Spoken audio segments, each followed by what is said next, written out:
الله تعالى استغفر الله العظيم الذي لا اله الا انت وانا عبدك وانا على عهدك وعهدك ما استطعت اعوذ بك من شر ما صنعت وابو لك بنعمتك علي وابو ذنبي فاغفر لي فانه لا يغفر الذنوب الا انت. الله تعالى. Assalamualaikum warahmatullahi wabarakatuh. Bismillahirrahmanirrahim. Innal hamdalillah nahmaduhu wa nasta'inuhu wa nastaghfiruh wa na'udzu billahi min shururi anfusina wa min sayyiati a'malina. May yahdihillahu fala mudilla lahu wa may yudlil fala hadiya lahu. Asyhadu an la ilaha illallah wahdahu la syarika lahu wa asyhadu anna Muhammadan 'abduhu wa rasuluh. Allahumma salli ala sayyidina Muhammad wa ala ali sayyidina Muhammad. Rabbi yassir wa la tu'assir, Rabbi tammim bil khair. Rabbi shrah li sadri wa yassir li amri wahlul 'uqdatam min lisani yafqahu qawli. Allahumma iftah alaina hikmataka wa anshur alaina min khazaini rahmatika ya arhamar rahimin. Wallahu allazi la ilaha illa huwa alimul ghaibi wasyahadah huwa ar-rahmanur rahim. Wallahu allazi la ilaha illa huwa al-malikul quddus al-malikul quddus as-salamul mu'minul muhaiminul azizul jabbarul mutakabbir. Subhanallahi amma yushrikun. Huwallahul khaliqul bari'ul musawwir lahul asmaul husna yusabbihu lahu ma fis samawati wal ardh wa huwal azizul hakim. ولا حول ولا قوة إلا بالله العلي العظيم.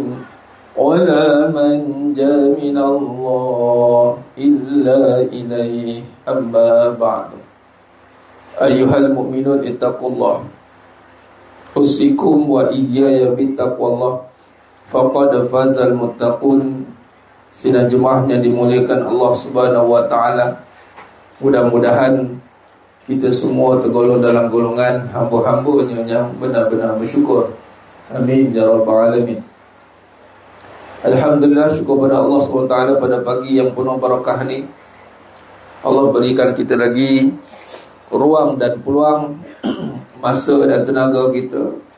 Mudah-mudahan ini tanda Allah rahmati kita, yakni Allah permudahkan kita untuk menelusuri jalan-jalan yang mana padanya perlukan kepada mujahadah yang tinggi, yakni menuntut ilmu. Antara tanda yang Allah rahmati seseorang itu adalah apabila Allah permudahkan seseorang hambanya itu untuk bermujahadah, menundukkan nafsunya. Kerana nafsu ini perlu dirahmati oleh Allah SWT. Tanpa dengan rahmat Allah SWT, maka nafsu itu tidak akan mampu ditundukkan.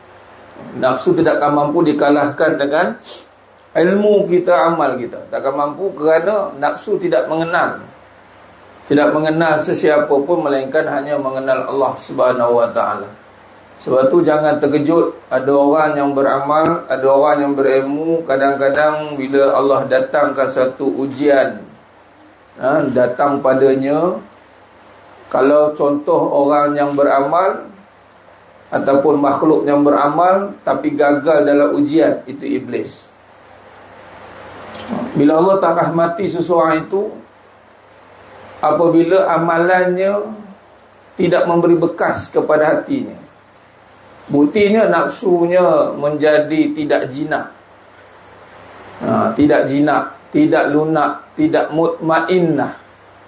Sebab tu Allah perlu uji kita, kerana Allah nak tengok kedudukan hati kita itu. Kerana amalan ini Allah tahu kedudukan hati kita. tapi nak bagi tahu kita bagaimana diri kita. Bagaimana keadaan diri kita apabila kita melalui mihnah ataupun ibtilah, ujian atau balak yang ditimpakan, musibah yang mendatang, ataupun ujian yang dijalankan atas kita dalam rupa bentuk susah atau senang. Itu akan mengeluarkan apa yang tersimpan, yang terbuku dalam diri kita yang rupa nafsu tadi. Adanya Allah datangkan ujian susah, maka nafsunya menjadi amarah. Susah ini bukan semua orang boleh lalui juga, walaupun susah itu ramai yang akan berusaha untuk sabar. Namun kalau tidak Allah rahmati dia, itu maksud dia tu. Poin kita nak tekankan adalah jikalau Allah tidak rahmati kita, sebab tu kita minta rahmat tu jangan ambil mudah. Ya Allah rahmatiku, ya Allah irhamna, ya Allah ya arhamar rahimin irhamna, irhamni kalau seorang. Rahmati aku ya Allah, ya hayyu ya qayyum birahmati astaghis, ya hayyu ya qayyum birahmati astaghis. Bila Allah rahmati kita, perkara pertama dan paling besarnya akan berlaku atas kita adalah kedudukan nafsu kita. Mujahadah kita itu akan mendapat pertolongan Allah Subhanahu Wa Taala, sehingga nafsu kita tidak jadi nafsu yang melulu, nafsu yang mana tidak membentak, memberontak. Kalau dia senang pun dia boleh jadi amarah juga. Dia jadi tamak, haloba, bakhil, bongkak, sombong. Boleh. Kalau susah pun sama, teruk lagi. Dahlah susah, bongkak pula tu. Kalau bongkak sebab senang tu ala kulihal lah, tahulah sebab dia senang. Ni susah pun bongkak juga. Allah teruk benar tu. Tapi dua-dua keadaan tidak boleh kita berada pada keadaan itu, kerana ia tidak dirahmati. Nafsunya Allah rahmati itu adalah nafsu yang mampu mendepani situasi mujahadah. Mujahadah melawan hawa nafsu agar tidak menjadi nafsu yang amarah. Dan ketika senang dia berubah menjadi amarah, ketika susah dia berubah menjadi amarah. Mudah-mudahan Allah rahmati kita semua dengan amalan yang kita lakukan. Kalau ilmu pula, siapa yang gagal ataupun yang kecundang dengan ilmu yang di luar rahmat Allah Ta'ala ini, kalau kita boleh lihat seorang nama ulama yang besar Bani Israel namanya Barsisa, orang yang berilmu jemaah sekalian. Ataupun kita boleh ambil kisah sahabat para yang membunuh sahabat khalifah, yakni Sayyidina Ali bin Abi Talib radhiyallahu an, Ibn Muljam, orang yang berilmu. Kalau iblis, orang yang beramal, makhluk yang beramal. Apabila tidak Allah rahmati nafsu seseorang itu, maka berilmu dia, beramal dia hanya menjadi perkara yang merosakkan. Kenapa? Kerana Allah tidak rahmati dia. Sebab itu jalan kita menuju Allah Ta'ala ini perlukan mujahadah untuk menundukkan nafsu melalui amalan yang kita lakukan, melalui ilmu yang kita pelajari. Tujuan tidak lain supaya berubah perangai kita, berubah sikap kita, berubah cara cakap kita. Itu tujuan Nabi SAW diutuskan, innama bu'istu liutammima makarimal akhlak. Allah utuskan Nabi SAW adalah untuk Nabi memperelokkan, memuliakan perangai. Kalau dulu kita ni marah-marah bila kenal Allah, tak ada marah dah. Nak marah ni bila-bila. Bila apa? Marah tu tak marah kan? Bila kata marah ni hanya pada apa? Pada kita berhadapan dengan apa yang Allah murka, kita marah lah. Marah pun dengan orang nampak dia berilmu, orang nampak dia dirahmati Allah, marah dia. Alang-alang nak marah, biar iblis lari, jangan setan dudukkan kita. Itu bukan marah namanya. Marah yang tidak membawa ketenangan. Alang-alang nak marah, pastikan dengan iblis-iblis lagi. Kalau iblis dah lagi, tenanglah hati kita. Tak adalah berombak-ombak dada ni. Macam itu marah. Saya marah ni kerana Allah. Bohong. Tak ada marah kerana Allah macam tu lah. Orang marah kerana Allah ni, Tenang dia. Bercakap dia tidak kesat. Berkata dia tidak bongkak. Nak marah boleh. Tengok kata-kata dia. Kata-kata yang ada padanya apa? Kita dah belajar lisanul haq. Ada kata-kata yang meremehkan orang. Marah dengan maksiat orang. Tapi kita buka haib dia. Mengatakan tak guna, ustaz tak boleh pakai, dia bukan betul, bukan ini. Dia remehkan terus. Salah. Salah. Walaupun kamu melihat benda tu salah. Kalau salah itu perlu diubah dengan apa? Dengan kebaikan. Bukan dengan kesalahan yang menyalahkan lagi. Orang pandai menyalahkan. Orang pandai nampak salah dan menyalahkan. Tapi tidak pandai untuk membetulkan. Sebab tu penting rahmat ni. Mohonlah rahmat Allah. Supaya kita ni dipimpin oleh Allah. Menundukkan nafsu amarah kita. Buang perangai-perangai yang suka meremehkan orang. Perangai-perangai yang suka meletakkan kedudukan yang lebih kita tinggi daripada orang. Ini iblis dah lalui jemaah sekalian. Iblis dah lalui, dah gagal. Kita beramal seciput dia pun. Maka jangan kita rosakkan amalan kita dengan perkara-perkara begitu. Sia-sia amalan kita. Sia-sia. Allah datangkan ujian tu dalam tafsir Ibn Katsir. Tafsir At-Tabari. Surah Al-Anbiya ayat 35. Wala nabluukum bisyarri wal khair fitnah wa ilaina turja'un.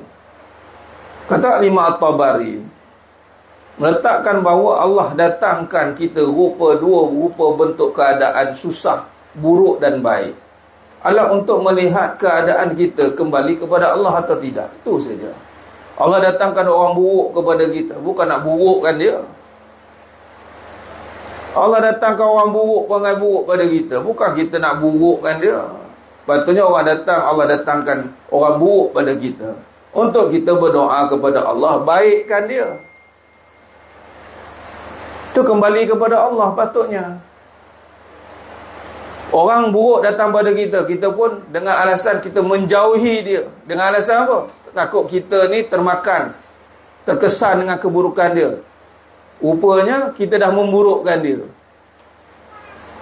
Dengan apa? Dia tu buruk. Tak boleh lah, aku tak boleh dekat dengan dia. Dia tu buruk. Apa alasan kita nak jawab dengan Allah? Adakah datang orang buruk tu tiba-tiba? Adakah datang orang buruk tu tiba-tiba atau didatangkan oleh Allah? Adakah Allah datangkan suami berperangai buruk itu tiba-tiba? Cabaran paling besar adalah apabila tengok keburukan, kita rasa kita ni boleh lebih daripada dia. Sebagai isteri berhadapan dengan keburukan suami, hilang keyakinan kita kepada dia. Sebagai contoh, hilang respect. Satu perkara lah, hilang respect lah. Datang pula orang baik pada kita. Adakah kerana kita nak terpengaruh dengan kebaikan dia, akhirnya kita melupakan Allah Subhanahu Wa Taala yang mendatangkan kebaikan itu, akhirnya kita tak bertambah taat? Adakah kita yakin dengan datang suami yang baik kita akan bertambah baik? Ataupun datang suami baik, maka kita pun mengambil kesempatan atas kebaikan dia, kita pun tak ubah perangai sebab tak kena marah. Suami baik, suami saya sabar tu dengan perangai saya. Kalau saya mengajuk jalan kaki 100 km tu, dia biar dia saya jalan kaki, dia tunggu saya balik rumah. Gila suami macam gitu. Apa kesan pada isteri tu? Nak suami baik, rupanya ada udang sebalik ni supaya nak menerima keburukan dia. Akhirnya berubah? Tak. Allah datangkan orang baik, Allah untuk kita bertambah baik. Cukup takut duduk dengan orang baik. Takut kita tak bertambah baik. Yang bimbang duduk dengan orang baik, kita buruk orang. Jadi kedua-dua keadaan baik buruk ni ujian. Kedua-duanya ujian. Bila kita kaji balik, ya Allah, ujian untuk aku, baik ke buruk ke, aku ni di mana? Di mana kedudukan kita? Wa ilaina turja'un, kita kembali kepada Allah, atau kita kembali kepada diri kita dan kita kembali kepada orang itu. Ini hati-hati jemaah sekalian. Mudah-mudahan Allah rahmati kita. Allah rahmati nafsu kita. Allah rahmati kata-kata kita. Allah rahmati perbuatan kita. Allah rahmati seluruh hidup kita, agar kita mampu menjadi orang yang dekat dengan Allah dengan sifat rahmah. Ramah dia, halim dia, menunduk dia. Allah takkan rapat dengan orang yang mendongak ke langit. Kerana syarat seorang hamba Allah itu adalah hauna. Alladzina yamshuna 'alal ard hauna. Merendah diri. Kadang-kadang ni nak pergi ke tahap merendah diri ni, ya Rabb, dia satu perjalanan yang sangat sukar. Kerana apa? Kerana kita merasakan diri kita tak layak direndahkan. Kerana apa? Sebab kita tak kenal Allah lah. Kita rasa diri kita lebih. Kalau belajar kenal Allah, kita tahu bahawa Allah Ta'ala lah yang layak, selayak-layaknya untuk mendapat pujian, untuk mendapat kedudukan yang tinggi. Bukannya makhluknya, melainkan makhluk yang Allah muliakan sebagaimana bagi Nabi Muhammad sallallahu alaihi wasallam, insan kamil. Jadi ini kena perhati dengan sedalam-dalamnya. Sebab tu setiap kali niat datang pengajian ataupun kita beramal, maka niatkan supaya Allah rahmati kita. Sebab kalau kita berusaha macam mana pun, beramal macam mana pun, untuk ilmu macam mana pun, kalau hilang jauh daripada rahmat Allah.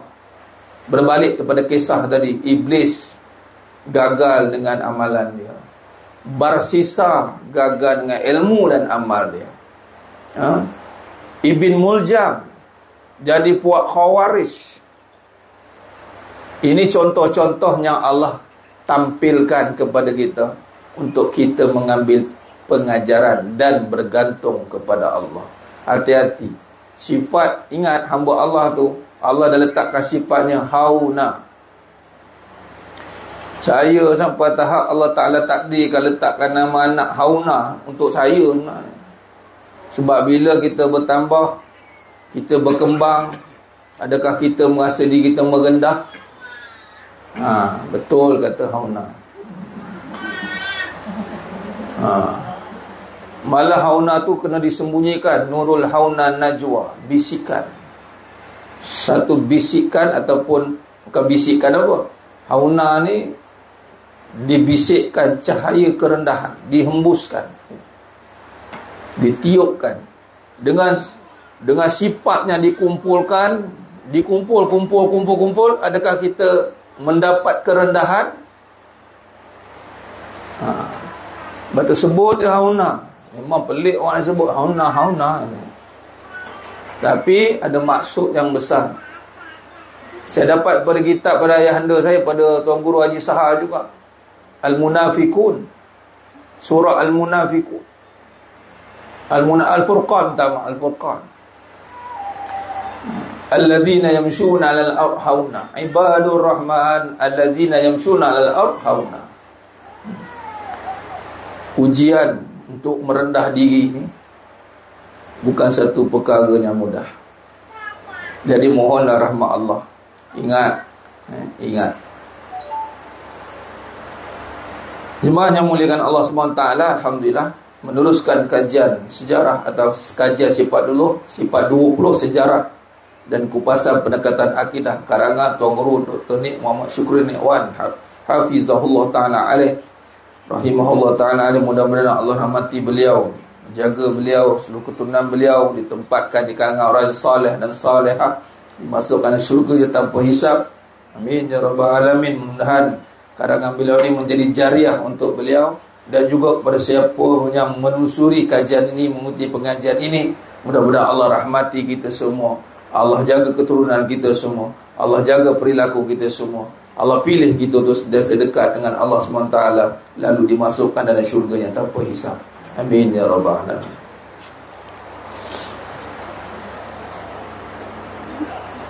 Allahumma salli ala sayyidina Muhammad wa ala sayyidina Muhammad. Menyambung perbahasan dalam, masih kita membincangkan bahagian pendahuluan muka surat. Kita berhenti kat 123 edisi kedua, 118 edisi yang pertama. Betul?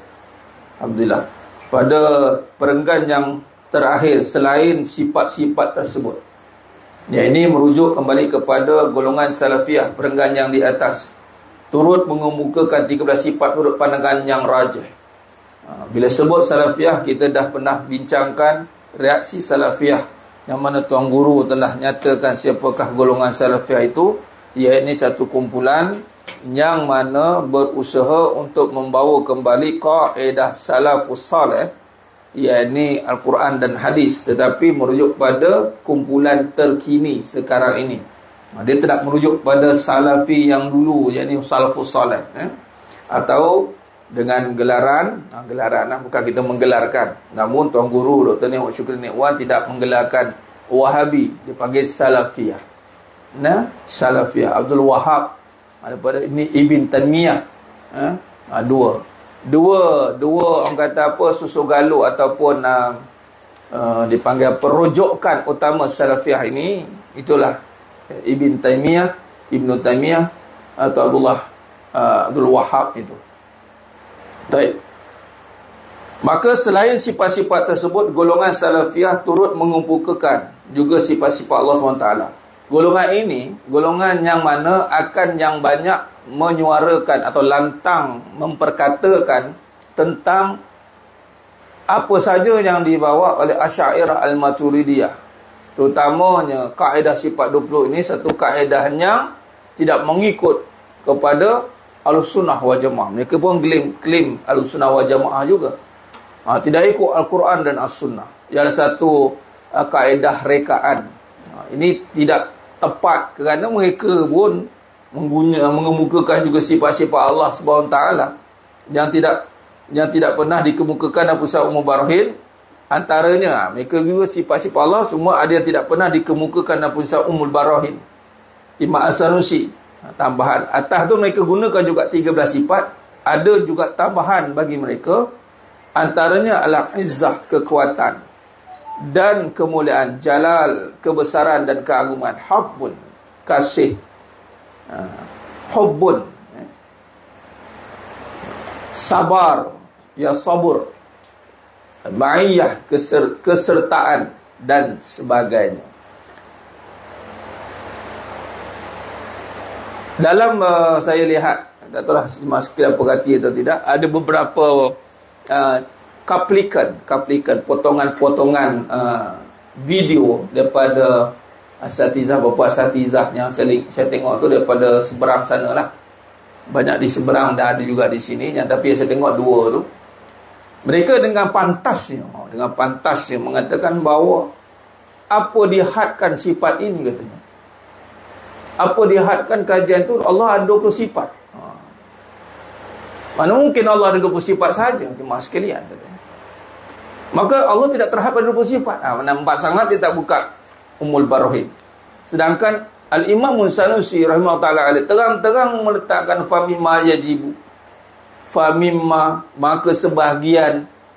Nampak? Dan kita pun dah bincangkan, bila kita membincangkan sebahagian sifat yang mana kaedahnya letakkan pada 20, tidak bermakna sifatnya hanya pada 20. Kita membincangkan tamsilan mudah, ibarat kek. Pegang tamsilan mudah nak faham. Kita nak rasa kek itu, kita potong satu slice daripada keseluruhan kek itu. Tak bermakna yang sedap hanya slice itu saja. Dia adalah keseluruhan, tapi dipotong, diambil 3 bahagian. Lalu 3 bahagian itu diambil sampling sebagai untuk penceritaan, kajian. Sebab nak bawa semua kek tu banyak. Kita ambil sampling satu slide dan kita makan. Lalu kita syarahkan bahawa terdapat 3 bahagian pada kek ini yang sedap. Namun ialah sebahagian daripada keseluruhan kek ini. Itulah maksud apabila diambil sebahagian.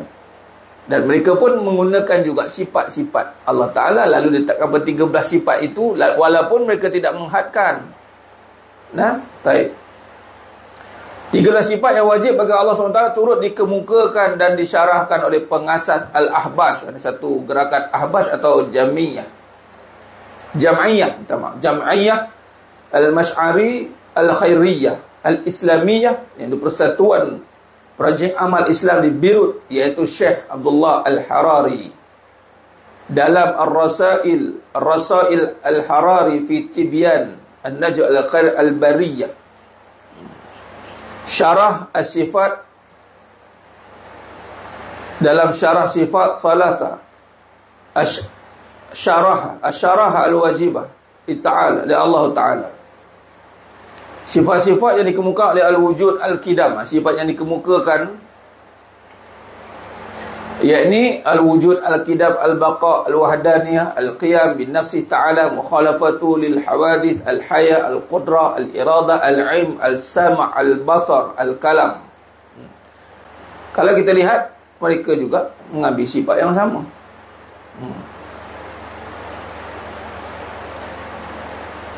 Penulisan Al-Harari itu turut dikembangkan oleh Syekh Dr. Jami' Alim Al-Hasaini, pemimpin Jami'iyah Al-Masyaikh Al-Sufiyah, Persatuan Syekh-Syekh Sufi di Lubnan, melalui laman Facebook beliau 2021. Bersamaan 13 sifat yang wajib bagi Allah SWT dengan aliran Ahbas, bukan bermaksud sama seperti aliran Al-Ahbas. Aliran Al-Ahbas yang dikenali sering bersikap mudah mengkafir. Ini kalau kita dengar nanti ada satu aliran Ahbas ni, yang dikenali sering bersikap mudah mengkafir, menyesatkan semua Muslim, mengamalkan pendekatan mengutuk, mencerca dan memasukkan kalam pihak lain. Tengok, mana-mana pendekatan ajaran yang bersikap ekstremis, ia akan bertentang dengan Islam. Kita tidak mendidik sifat, ini Nabi tidak mendidik kita untuk ekstremis. Islam itu mengajar kita untuk wasata, kesederhanaan. Teruk macam mana pun keadaan seseorang tu, kita tak akan mencerca dia. Teruk macam mana keadaan seseorang tu, kita tak akan memaki hamun dia. Jadi kalau dia itu bicaranya begitu begini tentang Allah, ma'rifatullah begitu begini, tapi di saat orang sentuh peribadi dia, kemudian dia mencerca kawan itu, keluarlah daripada pengajian itu. Saya secara perjalanan selingan, saya bersyukur kepada Allah Ta'ala, ada Allah jalankan perjalanan yang menyentuh peribadi perjalanan pengajian kan. Tapi ibarat Allah cabut rasa untuk mencerca tu lah. Sebab kita tak tahu diri kita macam mana. Dia ada dalam diri kita, hidup ni, dia akan ada, dia panggil turning point. Turning point atau hot button. Dia ada satu point nanti, kalau dia sentuh, dia akan berubah perangai. Ya, aku tak sangka lah dia kucing tu. Tak sangka lah. Minta jauh daripada benda tu. Minta jauh lah. Jangan sampai Allah uji kita, keluar true color kita. Ini lah, kumpulan macam tu, Al-Ahbas ni, dia true color dia mengutuk, mencerca, mengkafirkan, kau tak betul. Dia keluar tanpa sedar tu. Sebab tu jangan, sebab Allah SWT akan, sebelum kita balik berjumpa Allah, Allah akan bersihkan. Dia akan terpisah dua golongan. Golongan yang dibersihkan, atau golongan yang kekal dengan kotornya. Sebab tu fa'alhamaha fujuruha wa taqwaha. Beruntunglah, Allah mengilhamkan sukma kefasikan dan keburukan. Beruntunglah mereka yang menyucikan, merugilah mereka yang mengotorinya. Cara nak tanggal mudah. Bila datang satu perkara yang menyentuh kepribadian atau kumpulan golongan kita, orang hina, orang kutuk, apabila diri kita sedar diri kita hina, so tak rasalah terhina. Tu je lah. Ini masalah rasa diri mulia tu, masalah tu.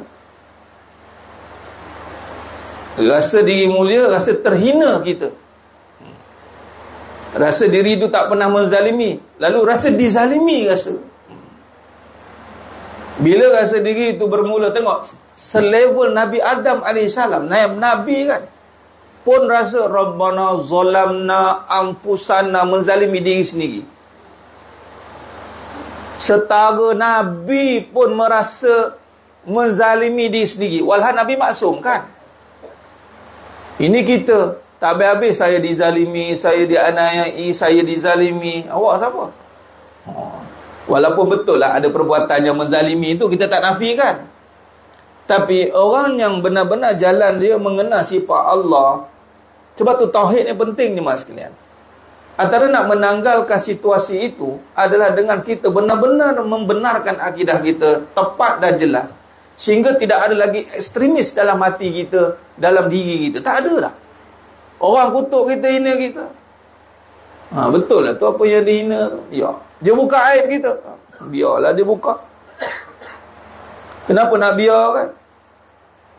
Dah Allah kata, siapa yang buka aib orang, Allah buka aib di akhirat nanti. Tu je. Selagi mana kita tak buka aib orang, jangan takutlah. Bilakah kita pernah mengaibkan orang satu ketika dahulu?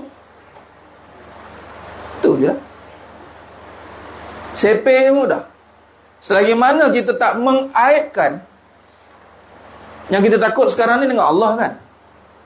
Kenapa nak takut dengan orang aib kan? Orang ni pengajar ni, beginilah perbincangan dia. Tauhid mesti akan bertemu dengan tasawuf. Kan? Kau tak tahu ke ustaz tu? Kau tahu dia dulu macam mana? Gini cerita. Contohlah. Kalau betul lantaklah kan. Mana dia tahu kan?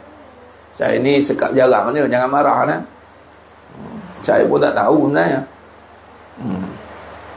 Tapi kalau penciptaan itu melibatkan keburukan kita, tak tahu saya siapa.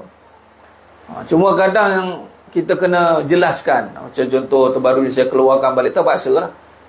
Keluarkan balik, kita pun belajar ni qiraat, terpaksa. Macam pengajian ni, iyalah, memang bukan level kita nak mengajar tauhid ni ilmu berat. Tapi kalau Tok Guru kata, saya rahmati, mudah-mudahan pemudahkan, nak cakap apa? Kita ambil lah peluang tu, cabaran itu, mudah-mudahan asbab doa dia makbul. Kan? Bukan sebab saya layak, saya tak layak mengajar ni. Tapi dengan izin, dengan kita merendah jumpa, kemudian kita bersedia. Kalau misal kata Allah takdirkan dengan kalam guru tersebut, ni Dr. Nik Muhammad Syukri kata Allah tak layak, kita akan terima dan ajar, minta didik sampai layak. Tapi setakat hari ni, kalau sifat seorang guru ni jarang tidak melayakkan anak murid dia. Sebab dia nak ilmu dia berkembang.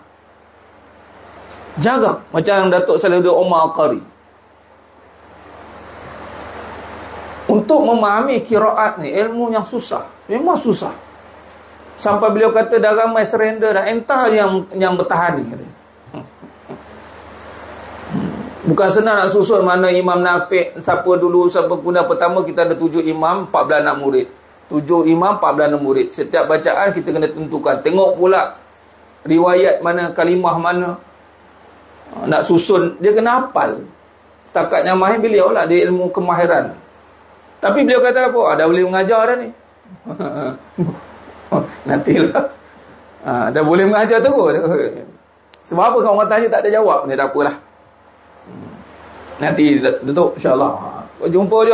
Ni Tok Guru dah sampai dah. Tengok doa. Seorang guru yang hebat, dia sentiasa akan memuliakan. Sebab dia nak pelapis. Dia betul ikhlas mengajar. Dia bukan nak dia je jadi hebat. Malah dia tak merasa hebat, sebab tu dia suka mendoakan orang hebat. Kalau dia merasa diri hebat, dia takkan doakan orang hebat. Tapi bila dia merasa diri dia itu hamba Allah, lalu dia sifat dia adalah untuk supaya ilmu ni benar-benar sampai dan mampu diterjemahkan, disebarkan. Satu kemuliaan yang besar. Sama dengan Dr. Syukri. Begitu beliau. Tidak simpan-simpan mengajar, menunjukkan jalan. Ini satu kemuliaan yang Allah berikan. Sebab itu mana-mana yang ada pegang dia, nak tahu dengan akhir zaman ni, sebab dia akan banyak aliran timbul. Salah satunya kaedah ni sifat begini. Mana-mana yang cenderung untuk ada sifat-sifat, mungkin kita tak jumpa, susah nak jumpa mengkafirkan, tapi mudah untuk mengutuk tu mudah, mencecer tu mudah. Betul? Ada dua sifat ini, maka dia kalau ada, walaupun nampak dia bersyariat, dia dalam kesesatan. Sebab apa? Sifat mazmumah itu bergelumang, berselut dalam diri dia. Jadi hilangkan, mengutuk, mencecer. Kalau kita tak tahu ataupun betul salah, betulkan saja. Kalau kita dapati ada perkara yang bersalahan, maka berikan apa yang betul, cukup. Tidak perlu untuk disalahkan dengan kita rendahkan. Itu satu perkara yang bersalahan maksudnya. Nah, Allahumma salli ala sayyidina Muhammad wa ala sayyidina Muhammad. Baik. Dan ini pun telah difatwakan Ahbas ni. Kalau tengok ni fatwa Negeri Perlis dah kali ke-20 dan fatwa Majlis Adat Islam Perlis dan fatwa Jakim sendiri mengatakan aliran ini sesat, tidak termasuk dalam Al-Sunnah wal Jamaah. Dan kalau dalam autoriti kita pun hormat apa jawatankuasa autoriti musyawarahkan. Baik, kita masuk pada bahagian muka surat 126, bahagian yang wajib bagi zat Allah Subhanahu wa taala.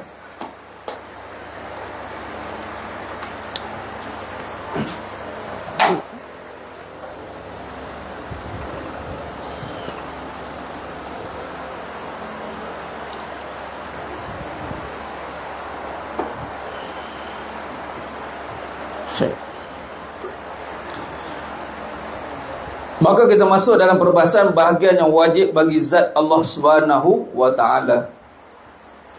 Bahagian ini akan memberikan tumpuan khusus kepada sifat-sifat yang wajib bagi zat Allah Subhanahu wa taala, seperti dikemukakan oleh Imam Al-Sanusi dalam kitab Al-Barahim. Tanpa mengambil bahagian penambahan para ulama terkemudian.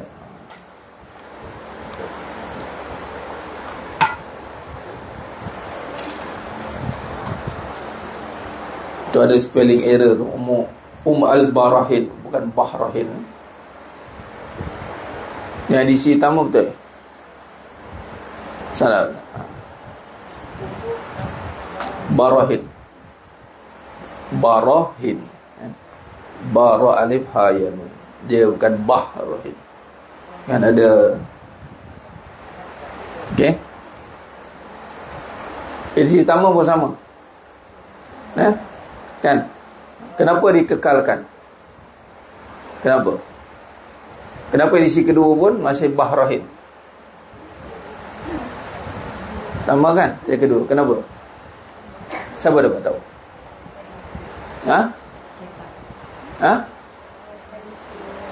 Suruh talaki. Ada nanti bahagian muka surat belakang, ada yang Dr. Remain, ada tertinggal. Hanya yang bertalaki saja akan tahu salah makna. Itu coding juga tu, teknik dia panggil. Dan tersilap tu, dia Remain silap. Kalau edisi ke-4 tetap ada kesalahan. Rupanya siapa yang bertalaki dia akan nampak lah. Kalau tak bertalaki dia tak jumpa lah. Jadi nak tahu dia bertalaki ke tidak, dia tahu kat mana yang nak dibetulkan dalam kitab. Ini antara kaum guru kata sini daripada kita lama pun sama. Kita tak lama ada yang masih dikekalkan. Dicetak lagi masih kekal. Rupanya untuk talaki, untuk menunjukkan dia bertalaki. Supaya tadilah teliti, betul lah tu. Bila bertalaki maka kita teliti. Okey. Baik.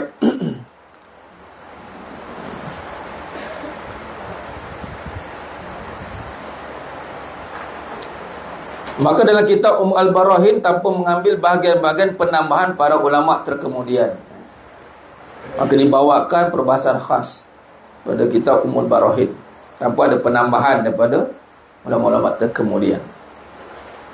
Imam Al-Sanusi membahagikan sifat-sifat yang wajib atau yang mesti ada pada zat Allah Subhanahu wa taala kepada 4 bahagian.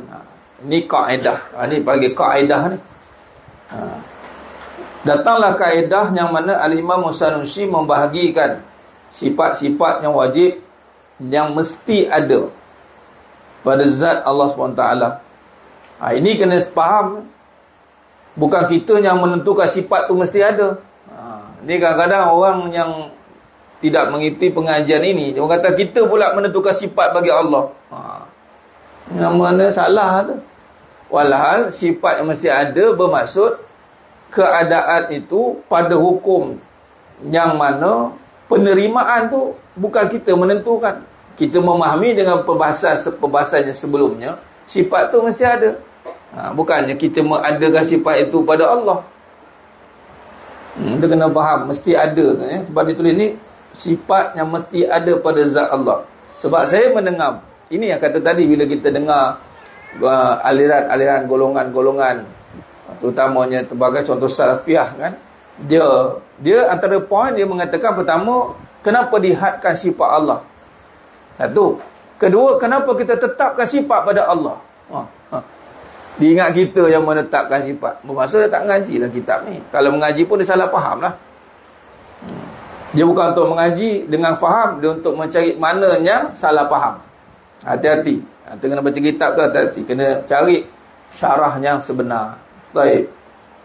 Jadi kepada 4 bahagian, iaitu nafsiyah, salbiyah, ma'ani dan ma'nawiyah. 4 sifat wajib. Pada bahagian wajib ni ada 4 bahagian. Ini bahagian wajib bagi zat Allah. Ini pengajian ni jemaskan pengajian yang wajib, wajib al-wajib, untuk kita faham tentang Allah. Dan dia mesti diulang dan ulang dan ulang. Dan untuk peringkat awal kanak-kanak kan, anak-anak kita, dan memang mereka dah wajib kena tahu tentang Allah melalui sifat-sifat ini. Ini perbahasan ilmiah lah, teliti. Tinggal lagi nanti kita boleh lihat mana pendekatan yang meringankan perbahasan ini, sehingga kan anak-anak kita, terutama peringkat awal, memang yang pertama yang mesti ditanamkan pada diri seorang anak itu adalah tauhid, mengesahkan Allah Ta'ala. Bagaimana nak mengesahkan Allah Ta'ala? Dengan memahami tentang sifat yang wajib bagi zat Allah Subhanahu Wa Ta'ala. Jabatan Mufti Kerajaan Jordan berpandangan bahawa pembahagian dibuat bagi tujuan pengajaran. Nampak? Pembahagian ni bukan terbahagi, kita bahagi sifat itu. Macam contoh berbalik pada tamsilan kek juga. Kek itu asalnya bulat elok, tapi bila kita nak makan, kita kena potong dia, betul tidak? Tak ada kita ngak, kita kokak satu kek tu. Tak ada kokak bahasa kan. Makan. Jadi tujuan kita potong elok, ikut segi, memudahkan nak makan. Bukanlah bermaksud kita bahagikan sifat itu. Dia kek itu terbahagi pada 4 bahagian. Kenapa terbahagi pada 4 bahagian? Nak bagi makan 4 orang. Ibarat macam itu. Tujuan dia bagi 4 ni kenapa? Nak bagi makan 4 orang.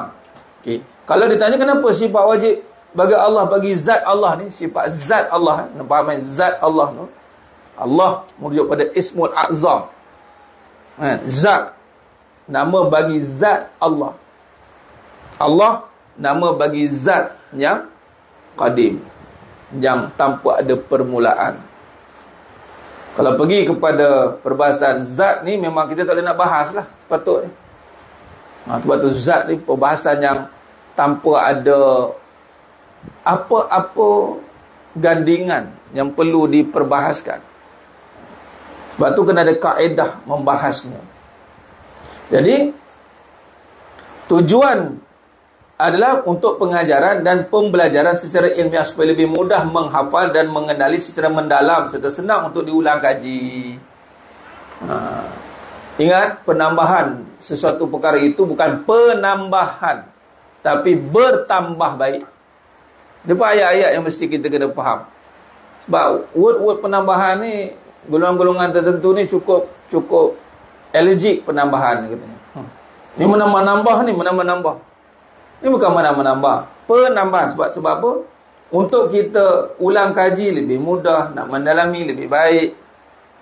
Jadi kaedah yang dibawa itu ada penambahan untuk menambah kebaikan kita memahaminya, bukan menambah-nambah dalam agama. Anda faham kan?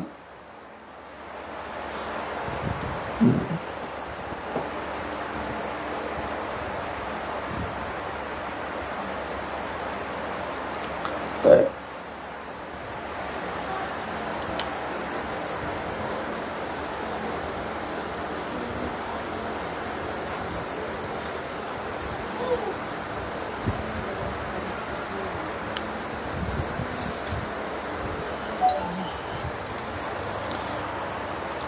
Al-Hudhudi turut menjelaskan perbezaan antara keempat-empat bahagian tersebut. Jika merujuk penafian sesuatu yang tidak layak bagi zat Allah SWT, maka dinamakan salbiyah.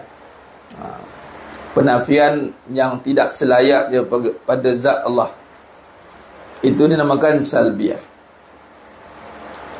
Jika merujuk ketetapan sekiranya ada, maka dinamakan ma'ani. Dan sekiranya tidak ada, dinamakan hal. Hal pula jika relatif. Hal ni masuk keadaan. Hal. Kalau kita rujuk pada nanti di setiap pengakhiran, Tuan Guru ada sediakan rujukan. Ada tuliskan ke situ nombor 1 kan. Cara tengok dia. Pergi kepada tu. Muka surat kalau edisi kedua 162. Yang belakang setiap bab pada penghujung dia panggil nota hujung. Okey. Bila ada nombor 1 kat situ, okey. Apa maksud dia? Pergi rujuk. Nombor 1, hal adalah mufrad, iaitu tunggal. Daripada perkataan jamak ahwal, mengikut al-fadhali, hal tidak naik kepada martabat ada sehingga dapat disaksikan dan tidak juga menurun kepada martabat tiada hingga tiada langsung. Bahkan ia adalah antara ada dan tiada, atau dengan kata lain di pertengahan antara ada dan tiada, seperti gerak dan diam. Gerak bukanlah suatu yang ada dan bukan juga satu yang tiada. Begitu juga diam. Oleh demikian kita tidak dapat asingkan antara gerak dan diam dari suatu objek. Itu hal, situasi. Nak kata tak ada pun tak ada, nak kata ada pun sehingga nyata. Gerak tengah diam, tak ada gerak dia, bergerak pula. Macam mana nak kata tak ada gerak sehingga menyatakan tak ada? Tapi bergerak dia. Bila diam, dia bergerak.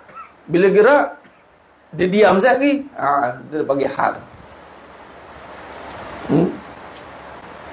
Ahwal, situasi, keadaan itu. Maka di sini sifat ma'ani itu ada jika merujuk kepada ketetapan. Sekiranya ada, maka dinamakan ma'ani, ketetapan. Dan sekiranya tidak ada, dinamakan hal. Yakni hal pula jika berkaitan relatif dengan sifat ma'ani, maka dinamakan hal maknawiyah. Jika tidak relatif, tidak ada kaitan, ada hubung kait, bahkan ia berdiri dengan zat, maka dinamakan hal nafsiyah. Itu kalimah-kalimah yang kita kena garis bawah untuk kita perhalusinya pada kemudian nanti. Kita faham dulu di dalam bahagian yang wajib bagi zat Allah ni, perbincangan tentang apa? Tentang bahagian 4 sifat wajib pada zat Allah Ta'ala ni dibagi pada 4.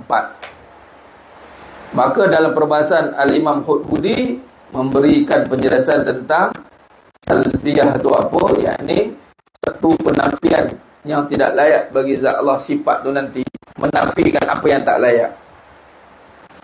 Okey. Kemudian sekiranya merujuk ketetapan sekiranya ada, maka dinamakan ma'ani, sifat yang ada tu, maka sifat ma'ani. Dan sekiranya tidak ada pada sifat ma'ani itu, maka ada ahwal dia ada kaitan dengan sekiranya hal itu ada kaitan dengan sifat ma'ani, maka dipanggil ma'ani, tapi ada kaitan dengan berdiri dengan zatnya saja, itu dipanggil hal nafsiyah. Itu Imam Hudhudi pecahkan. Baik. Syekh Ahmad turut memberi alasan penamaan bahagian-bahagian di atas bahawa dinamakan sifat nafsiyah. Kenapa? Sesuai dengan nisbahnya kepada nafsi. Nafsi yang bererti zat, kerana sifat ini memerlukan kepada zat. Manakala dinamakan sifat salbiyah, ini Imam Syekh Ahmad pula tadi Al-Hudhudi. Ini Syekh Ahmad mendefinisikan, mentarifkan nafsiyah Ini sesuai dengan nisbahnya kepada nafsi, yang berarti zat, kerana sifat ini memerlukan kepada zat.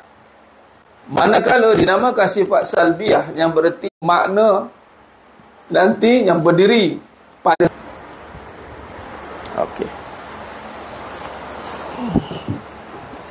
Okey, ada gangguan lain. Kita ulang balik. Tadi dia freeze sekejap. Okey.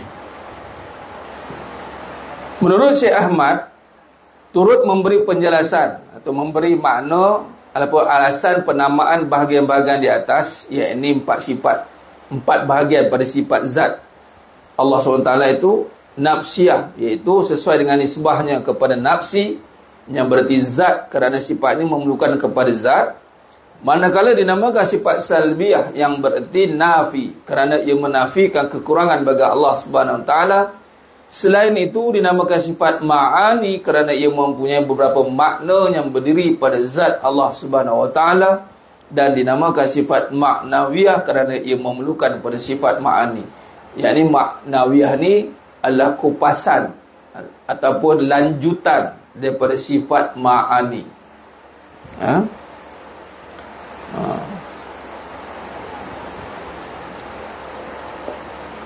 Sifat nafsiyah adalah sifat yang merujuk kepada zat Allah Subhanahu Wa Taala sahaja. Nafsiyah merujuk kepada zat Allah Subhanahu Wa Taala sahaja, bukan selain daripada zatnya. Manakala sifat salbiyah merujuk ketiadaan sesuatu yang tidak layak bagi zat Allah Subhanahu Wa Taala. Dia akan ada satu sifat ataupun kumpulan sifat yang mana menafikan sesuatu sifat yang tidak layak bagi Allah, bagi zat Allah.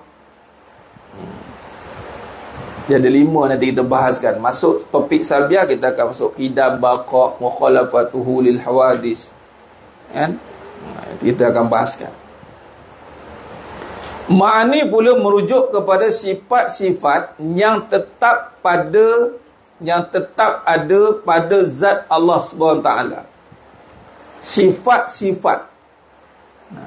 Kalau nafsiyah, sifat yang merujuk kepada zat Allah SWT sahaja, bukan selain daripada zatnya. Kalau sifat salbiyah pula merujuk ketiadaan sesuatu yang tidak layak bagi zat Allah SWT. Manakala ma'ani merujuk kepada sifat-sifat yang tetap ada pada zat Allah Subhanahu Wa Taala. Seterusnya ma'nawiyah merujuk kepada berdirinya zat Allah Subhanahu Wa Taala dengan sifat-sifat ma'ani. Dia perkaitan antara satu sifat dengan satu sifat. Sebab itu kata Jabatan Mufti Kerajaan Jordan meletakkan perbahasan ini adalah untuk kita lebih mudah menghafal dan mendalami, mengenali secara mendalam. Itu ayat dia. Baik.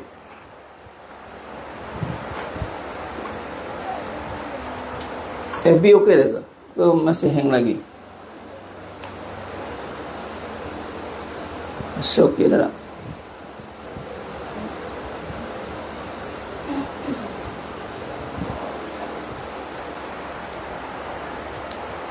So tengok okey tak? Boleh? Ada? Okey. Okey dah. Itu okey, FB okey. Tak laki okey? Muka tak laki banyak wuyuk.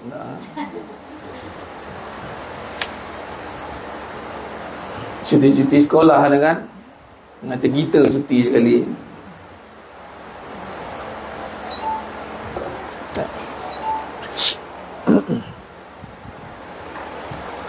Kita sambung sikit lagi. Mengikut Imam Al-Sanusi, bahagian nafsiyah satu sifat saja, iaitu al-wujud. Al-Imam Al-Sanusi meletakkan nafsiyah itu ada satu saja sifat, yakni al-wujud. Pada bahagian salbiyah merangkumi 5 sifat, iaitu al-qidam, al-baqa, mukhalafatuhu ta'ala lil hawadith, qiyamu ta'ala binafsih, dan al-wahdaniyah. Seterusnya bahagian ma'ani ada 7 sifat, iaitu al-qudrah, al-iradah, al-ilm, al-haya, al-sama', al-basar dan al-kalam. Manakala bahagian ma'nawiyah merujuk 7 sifat juga, iaitu kaunuhu qadiran, muridan, aliman, hayyan, syami'an, basiran dan mutakalliman. Nampak? Jemaah sekalian, kita dah tahu dan sifat ni lama dah. Berkurang lama kita mengaji, sebab antara asas pengajar sifat 20 kan. Tengok, antara sesuatu perkara bila Allah nak kita kebaikan, rujuk pada hadis, may yuridillahu bi khairan yufaqihu fiddin. Barang siapa yang Allah nak berikan dia kebaikan, Allah beri dia kefahaman dalam agama. Dan ketika ini, saat ini, Allah pilih kita untuk memahami kembali ilmu yang telah pernah kita pelajari, untuk kita memperhalusinya. Ini mudah-mudahan sebagai tanda Allah rahmati hidup kita jemaah sekalian. Amin ya rabbal alamin. Ini ilmu asas, usuluddin, teras kepada kehidupan beragama. Lalu kita memperhalusi balik, kita ulang balik sifat ini, dan kita nak memahaminya dengan lebih tertib, lebih tersusun dan teratur. Malah kita nak memahami dengan sejarahnya, bagaimana perbahasan sifat 20 ini. Masya Allah. Ini satu bagi saya anugerah besar lah, yang tak terbanding dengan dunia dan sisinya bagi saya lah. Begitu juga apabila macam saya kongsikan qiraat 14 riwayat, 7 qiraat tu, bila dapat Al-Fatihah, kita semua baca Al-Fatihah, betul tak? Semua baca. Tapi siapa yang baca dengan bukan kata nak siapa yang baca ni, tapi nak bagi tahunya, bila kita ada peluang untuk mendapatkan bacaan dengan susu galur sanad yang sampai kepada baginda Nabi Muhammad sallallahu alaihi wasallam, itu satu anugerah besar. Jadi Allah takdirkan dapat. Waktu beruntunglah, semua 2 kali ini saya postpone kan. Tak apalah. Hari ini kita tutup dengan munajat umat qiraatul Fatihah. Kalau kita tak mampu merasa besarnya anugerah itu, walaupun tak dapat lagi sanadnya, tapi boleh baca bersama, rahmat besar. Rahmat besar jemaah sekalian. Sehingga kan ianya jadi satu, bagi setengah-setengah golongan, satu perkara yang dibanggakan tau. Awak baca ada sanad tak? Awak ada sanad Fatihah tak ni? Ada. Mana? Nak tengok sijilnya, syahadahnya mana? Kadang-kadang kita ambil je, syahadah tak ada. Syahadahnya sijil kan? Yang saya sharekan tu. Kalau siapa tak pernah nampak apa sijil ijazah sanad, itulah dia. Dan biasa kalau sebut ijazah sanad ni, memang dia pertama dengan Quran dulu. Sebab Al-Quran perlukan sanad kerana dia ada fasahah. Jadi musyafah, ada baca. Dan guru akan tengok, ada ismamnya, ada ni, kalau tak sampai ada amzahnya, dia dengar. Itu nama talaqi.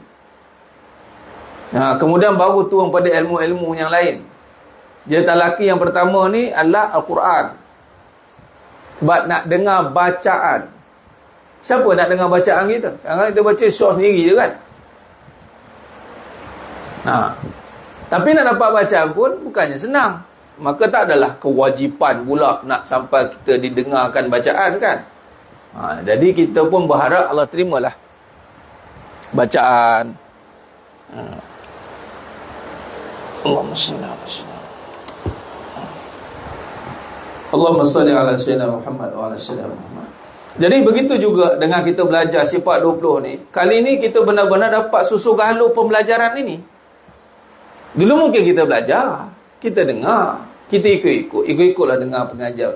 Tapi bila dapat tahu susu galurnya daripada siapa, macam mana, saya hanya perantara lah daripada tuan guru sini, Dr. Ni'mat Syukri Ni'wan. Bagaimana beliau dengan guru-gurunya menyampaikan pengajian ni dengan syarah kitab-kitab yang banyak ini, dihimpunkan sebagai contoh ya, sebagai contoh. Okey, kita buka muka surat seterusnya. Surat 28. Cuba lihat ni. Ni bukan satu perkara mudah sebab bila Allah takdirkan saya belajar, dan ramai lagi yang belajar pun, cuma saya sampaikan apa yang saya belajar sekadarnya. Selebihnya mudah-mudahan Allah berikan kefahaman lebih, berkat berdoa guru. Beliau mengijazahkan amalan baca mengajar. Tengok, pada keseluruhan sifat-sifat ni pernah disebut oleh Imam Abu Hanifah dalam Al-Fiqhul Akbar. Jangan baca Fiqhul Akbar ni. Nampak? Kita belajar sifat 20, tapi kita tak boleh nak kaitkan dengan karya yang agung sebelumnya. Fiqhul Akbar, kitab terawal dalam kitab Tauhid zaman Imam Abu Hanifah. Walaupun ada mengatakan bukan beliau tulis, tapi memang zaman beliau. Ada katanya anak muridnya salin. Tapi memang kitab pengajian daripada Imam Abu Hanifah dalam Fiqhul Akbar, kecuali sebagai sifat salbiyah dan ma'nawiyah. Maksudnya sifat nafsiyah, ma'ani ada. Kalau kata kamu ni belajar sifat nafsiyah ma'ani, tak ada zaman dulu, zaman salaf tak ada. Ini Imam Abu Hanifah zaman salaf lah ni. Fiqhul Akbar, nampak? Fiqhul Akbar kitab yang tertua. Masa kami kena sebut kami, tapi pelajarnya 2 orang je. Kena buat syarah kitab Fiqhul Akbar. Kecil besar je. Macam ini dah. Ya Allah, tak baca habis lah, tapi kita kajilah keseluruhan. Explain. Hanya sedikit disebut secara tidak langsung. Seterusnya hampir semua sifat ni sudah disebut oleh Imam Syafi'i dalam Fiqhul Akbar. Fiqhul Akbar juga ditulis oleh Imam Syafi'i. Ada persamaan. Kalau boleh rujuk, ada nombor 2 ni kita boleh baca. Kita buka balik 162. Apa kata rujukannya? Sebahagian ulama salafiyah berpendapat bahawa kitab Fiqhul Akbar dinisbahkan kepada Imam Syafi'i adalah tidak benar. Salafiyah ni menafikan. Sebab apa? Sebab Fiqhul Akbar ni Imam Abu Hanifah yang tulis. Kenapa pula nak nisbah kepada Imam Syafi'i katanya? Ini salafiyah. Walaupun bagaimanapun kitab tersebut tidak jauh beza kandungannya dengan kitab Fiqhul Akbar yang dinisbah kepada Imam Abu Hanifah. Maksud Fiqhul Akbar bila dikaitkan dengan Imam Syafi'i, ada persamaan, tak lagi beza pun. Nampak? Dalam Fiqhul Akbar Imam Syafi'i, kecuali 2 sifat daripada salbiyah, iaitu mukhalafatuhu ta'ala lil hawadis qiyamu ta'ala binafsi, pun disebut juga. Tengok, selanjutnya sebagian sifat-sifat ini pernah disebut oleh Imam Ahmad bin Hanbal dalam Al-Aqidah, Imam Abu Hasan Al-Ash'ari dalam Risalah ila Al-Ahal Al-Sughah, Risalah ilahu Ahlus Sughah, Al-Ibanah fi Usul Al-Diyanah, dan Imam Abu Mansur Al-Maturidi dalam At-Tauhid. Ini kitab ni bagi karya-karya kitab ni dulu ni ada. Semua dalam perbahasan karya ni. Jadi kalau kita nak buka, bolehlah bukalah kitab ni, pergi cari Al-Aqidah Imam Ahmad bin Hanbal, cari type Imam Abu Hasan Al-Ash'ari dalam Risalah kitabnya. Jadi semua dah digabungkan mas sekalian. Jadi ini satu rahmat besar kita nak faham, kan? Maka gabungan kitab akidah ini karya-karya akidah. Disebut karya-karya akidah yang mendapat sanad pengajian daripada Tuan Guru Dr. Ni'mat Syukri Ni'wan. Ini satu anugerah besar. Sebab tu bila sebut pengajian akidah, tauhid, sebab tu kita istiqomah pengajian, jangan pilih-pilih. Kadang-kadang kita pilih-pilih sebab macam tak kena je, macam biasa je. Tak apalah, dia nampak biasa, bagi dia lah. Tapi kalau Allah nampakkan permatanya, dia akan tunggulah. Sehingga apa? Ni saya nak bagi tahu. Kalau sebut tentang tauhid, permata kan, kitab permata tauhid. Jadi rupanya memang kita dapat permata hari ni je mas sekalian. Orang yang ikut pengajian sifat 20 dari awal syarah, kita dah muka 126 dah ni. Kita tunggu pengajian hakikat kehidupan dari awal sehingga hari ini. Sekarang kita dapat pengajian akidah tauhid yang jelas. Bagi saya ini satu anugerah, permata. Katalah macam mana pun, tinggallah macam mana, rugilah. Siapa yang meninggalkan rugilah. Sebab ini permulaan. Kita mula, sebab tu penting istiqamah, ikut. Bukan saya saja, rupanya nak dapat ilmu tauhid ni. Ni, nak dapat ni. Dan bersistematik. Dan kalau misal kata saya tak ada ke apa, kemudian nak bawa pergi usah ke, saya pernah belajar kitab ni, boleh tak saya nak dalami? Boleh, pergi. Sendiri, universiti. Dan disahkan oleh tuan guru sendiri. Jadi boleh kata, tuan guru jumpa ke, nanti saya dah share gambar tuan guru kan.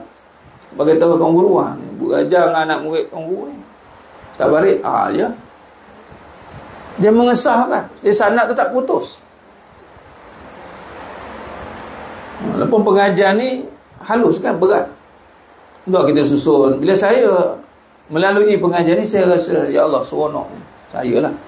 Saya seronok mas sekalian. Sebab tak ada anugerah lebih besar pada anugerah ilmu. Tak ada. Jadi yang mana datang susah-susah istiqamah ni, mudah-mudahan ini menjadi asbab kepada rahmat Allah SWT untuk mendapatkan perbahasan dengan perbahasan yang benar.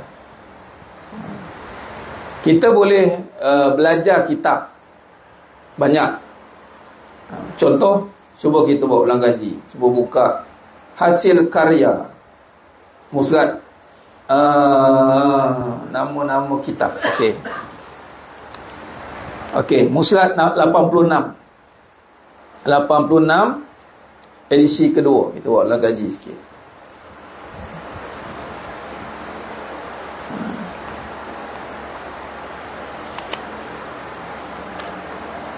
Okey, 86. Okey, ini nama-nama bagi penulisan Al-Barahin.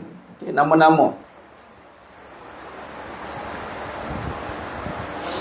Kita buka muka surat 89. Kitab-kitab warisan sifat 20. Nampak? Disusunkan nama-nama kitab agar kita tahu susunan. Dan kita belajar, kita syarah, kita buka pengajian induk kepada kitab-kitab. Contoh kitab-kitab karangan ulama asing. Ada berapa? Ada 20, ada 11. Ni kalau nama-nama kitab ni masyhur ni, kalau siapa pelajar ngaji daurah kau ni, Matan Jauharah At-Tauhid. Saya mengaji Matan Jauharah At-Tauhid ni, Jauharah At-Tauhid ni. Sekarang ni yang Jabatan Mufti Negeri Sembilan buat matan As-Sanusiah ni, yang nombor 2 ni, daurah. Kita boleh buka, susun, tengok kitab warisan sifat 20. Ini karangan ulama luar, tengok karangan ulama tempatan. Ulama tempatan tengok Bidayah Al-Hidayah.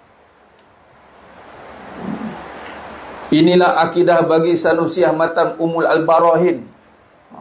Ini ada kitab-kitab yang memang ni, Dur As-Sami fi Bayan Aqaid Al-Mu'min. Ini kitab yang kalau tengok di masyhur di luar, pengajar pondok ke atau tuan-tuan guru buka. Pengajar-pengajar masyhur. Syarah bagi Matan Jauharah At-Tauhid. Hidayah Al-Sibyan fil Ma'rifah Al-Islam wal Al-Iman. Hidayah Al-Sibyan. Ini semua nama-nama yang masyhur.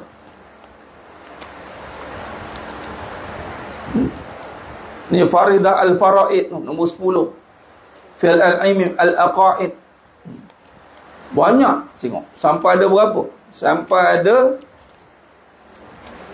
29 kitab yang terhasil daripada Barahin. Ini warisan kitab Melayu, Jawi. Nampak?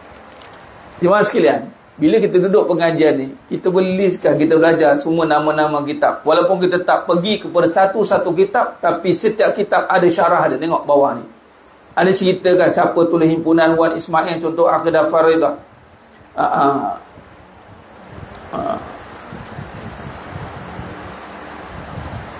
Dalam buka, lihat setiap satu nama.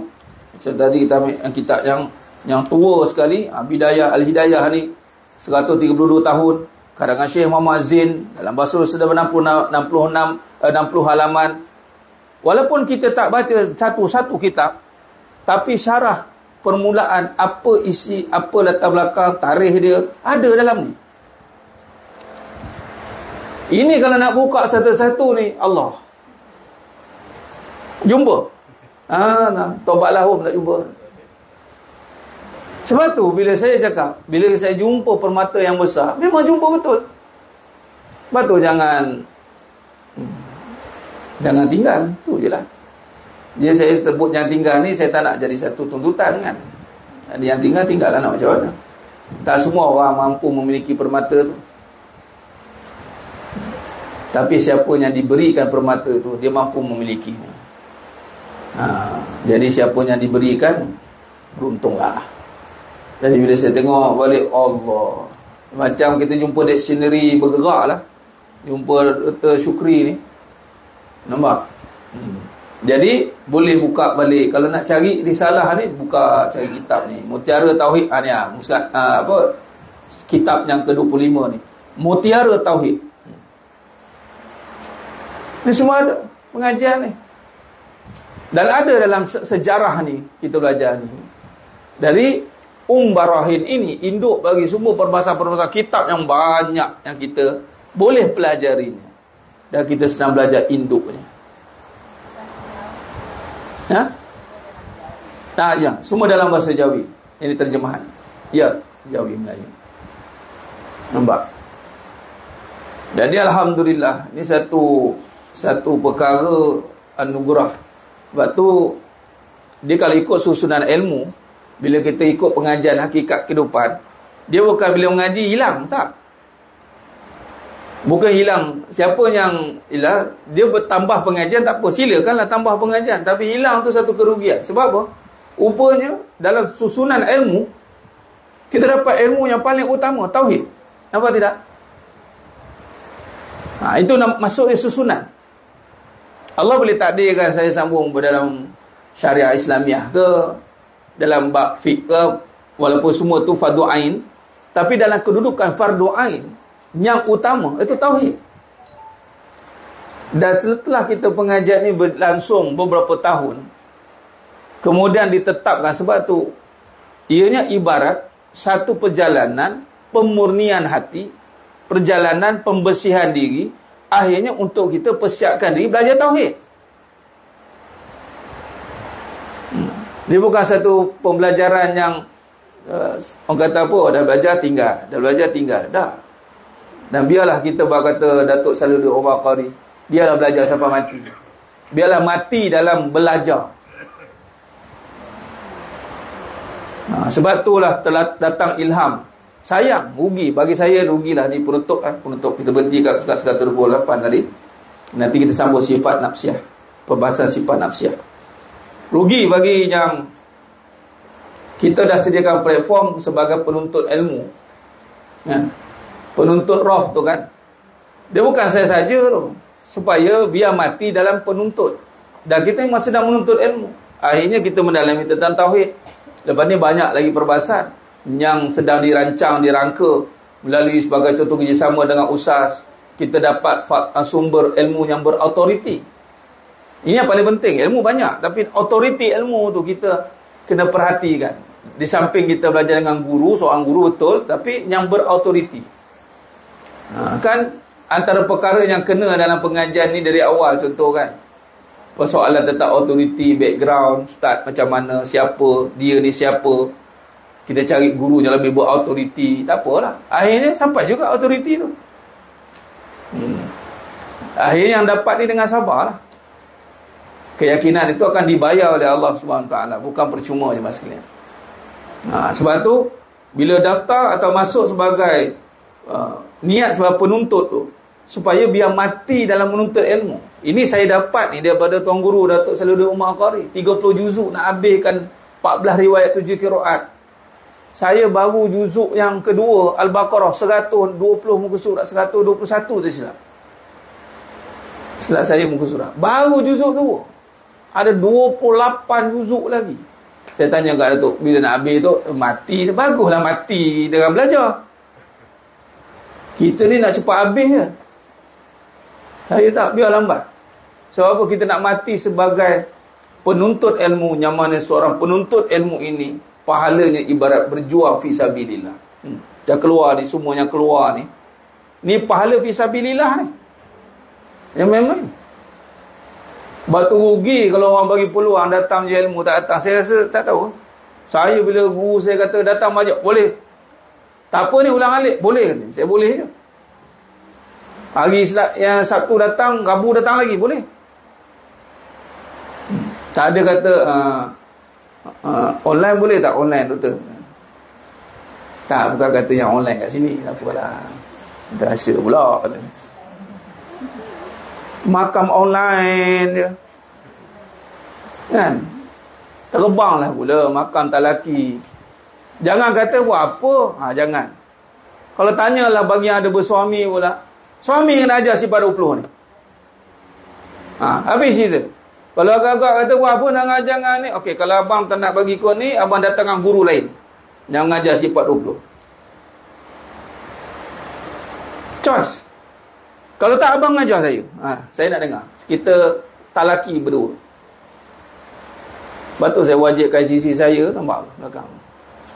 Tak ada kompromi tu. Saya serik datang. Bukan seorang tau. Seorang pun tak terbawa. Contoh. Ada anak kecil ke apa, melainkan demam, tak larat terkaku bagi kat rumah. Tu tak apa. Dia pegang-pegang, dia keras dia. Tidur lah.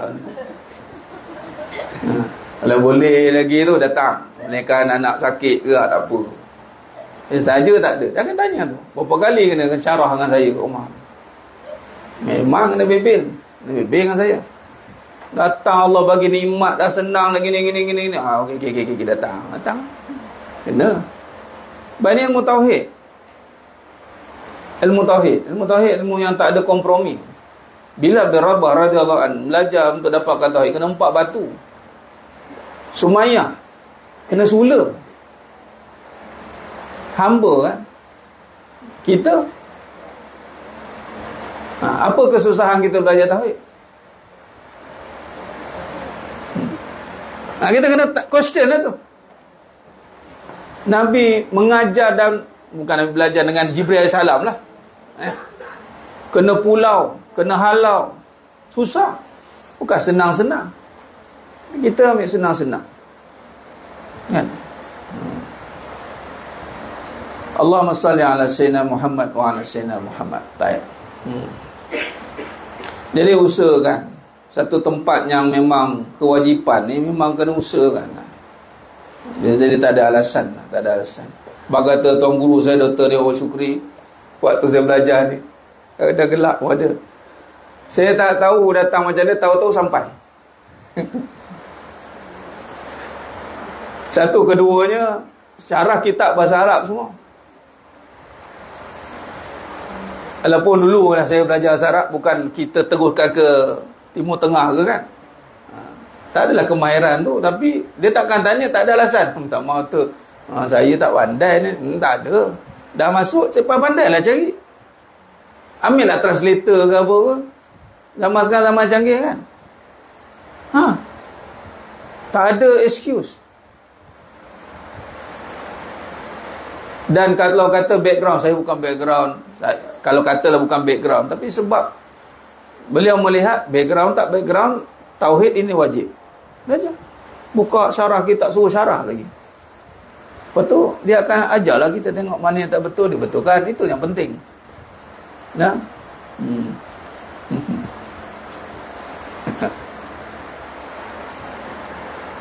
Kena serik. 3 orang kena serik ni. Itu tamsilan. Pak Amir, kita Pak Amir. Bagus. Baik. Wallahu alam, kita tutup dengan munajat umat iman sekalian. Mudah-mudahan keberkatan majlis ilmu ni dan keberkatan daripada suratul Fatihah, maka Allah angkat segala hajat kita, Allah jauhkan daripada segala musibah, segala kesusahan, kesukaran. Allah berikan seluas-luasnya kemudahan insya-Allah. Baik.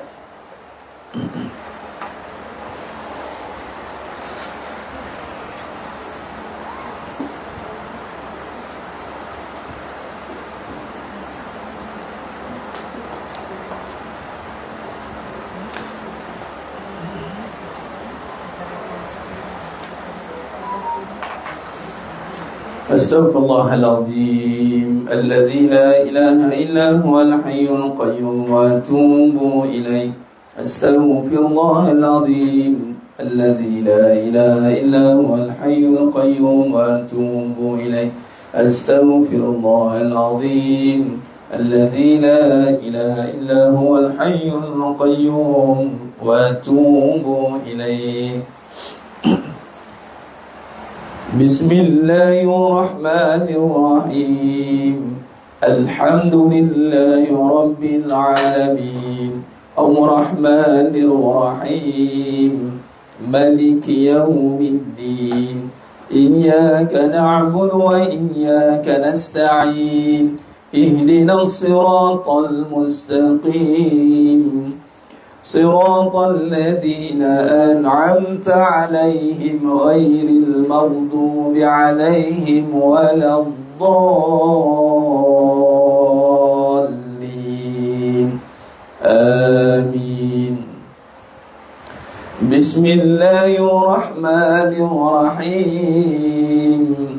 الحمد لله رب العالمين الرحمن الرحيم مالك يوم الدين إياك نعبد وإياك نستعين اهدنا الصراط المستقيم صراط الذين أنعمت عليهم غير المغضوب عليهم ولا الضالين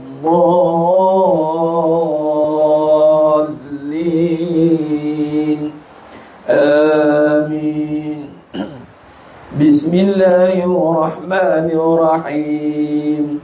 الحمد لله رب العالمين الرحمن الرحيم مالك يوم الدين إياك نعبد وإياك نستعين اهدنا الصراط المستقيم صراط الذين أنعمت عليهم غير المغضوب عليهم ولا الضالين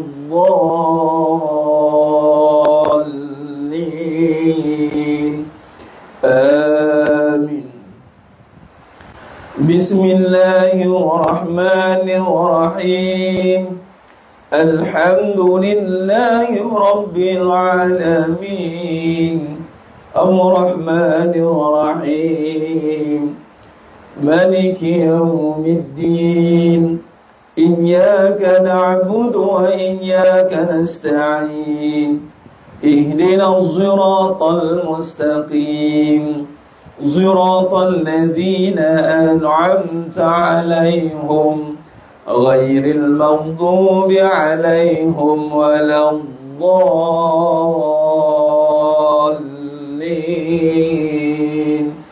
آمين. بسم الله الرحمن الرحيم. الحمد لله رب العالمين الرحمن الرحيم مالك يوم الدين إياك نعبد وإياك نستعين اهدنا الصراط المستقيم صراط الذين أنعمت عليهم غير المغضوب عليهم ولا الضالين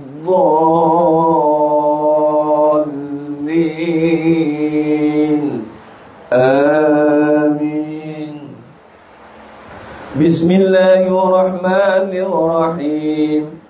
الحمد لله رب العالمين الرحمن الرحيم مالك يوم الدين إياك نعبد وإياك نستعين اهدنا الصراط المستقيم صراط الذين أنعمت عليهم غير المغضوب عليهم ولا الضالين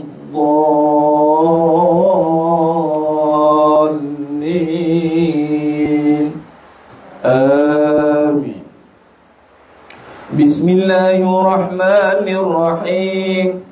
الحمد لله رب العالمين الرحمن الرحيم مالك يوم الدين إياك نعبد وإياك نستعين اهدنا الصراط المستقيم صراط الذين أنعمت عليهم غير المغضوب عليهم ولا الضالين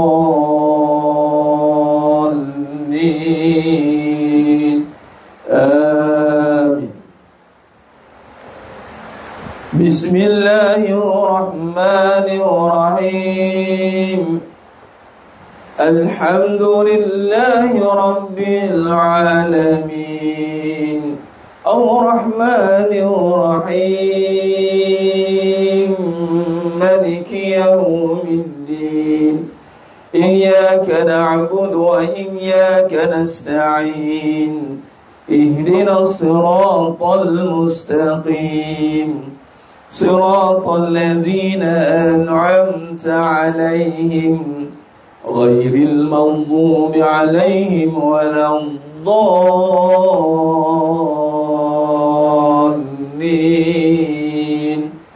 آمين. بسم الله الرحمن الرحيم الحمد لله رب العالمين الرحمن الرحيم مالك يوم الدين إياك نعبد وإياك نستعين اهدنا الصراط المستقيم صراط الذين أنعمت عليهم غير المغضوب عليهم ولا الضالين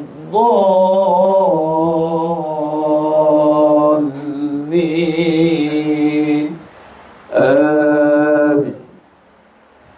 اللهم بالحق الفاتحة وبحق الذي جاء بالفاتحة وبحقك من أنزلت عليه الفاتحة نسألك أن يا الله في كل حاجة يا رب khususan pun negara Malaysia ya Allah dan seluruh negara-negara umat Islam khususan Palestin jauhkan daripada balak bencana malapetaka ya Allah banjir besar kemarau berpanjangan kesusahan kepayahan ya Allah bebaskan daripada cekaman musuh-musuh Islam ya Allah hancurkan ya Allah hancurkan bulan Zionis ya Allah laknatullah.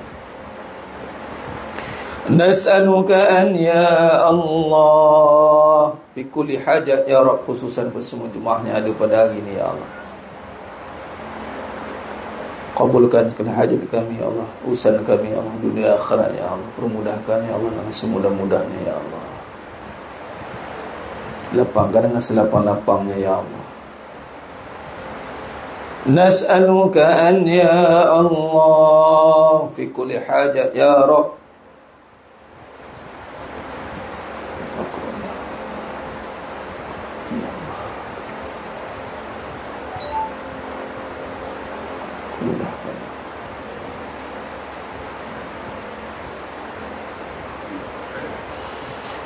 وصلى الله على سيدنا محمد وعلى آله وصحبه وسلم والحمد لله رب العالمين. تقبل الله منكم منا ومنكم تقبل يا كريم.